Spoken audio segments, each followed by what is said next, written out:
ఈరోజు ముఖ్యంగా అందరు ఆరోగ్యంగా ఉండాలంటే వన సంరక్షణ కూడా ముఖ్యమే. ఇప్పుడు ఈరోజు చూస్తే అంటే వనాలన్నీ అంతరించిపోయినాయి. ఎట్లయినాయంటే ఎక్కువ శాతం రియల్ ఎస్టేట్ వాళ్ళు గానీ, ఫార్మా కంపెనీలు గానీ వందల వందల ఎకరాల భూములు అంతా బీడు భూములుగా మారి చెట్లు అంతరించిపోయినాయి. అందుకే ఈరోజు ఆక్సిజన్ లెవెల్స్ తగ్గి చాలామంది బాధపడుతుర్రు.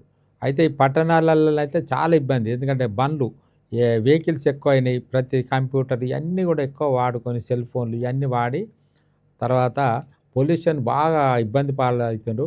ఇప్పుడు ఢిల్లీ లాంటి మహానగరంలో ఆక్సిజన్ సరిపోక వాళ్ళెంతో అతలాకుతలమవుతారు. పిల్లలకు గూడా స్కూలుకి పంపలేని పరిస్థితి. పెద్ద పెద్ద మేధావులు ఇందిరాగాంధీ మొన్న ఆయన పేరు ఏం పేరు? నితిన్ గడ్కరీ లాంటోళ్ళు నేను ఢిల్లీకి రానని చెప్పిండు. ఎందుకు చెప్పిండంటే ఆడ పోయి అనారోగ్య పాలవుతున్నాం. కాబట్టి మనం ముఖ్యంగా చేసేదేందంటే ఈ వనాలను పెంచాలే. ఒక చెట్టు పెడితే కూడా గుడి కట్టించేంత పుణ్యం. కానీ చెట్లను మనం చేస్తున్నాం.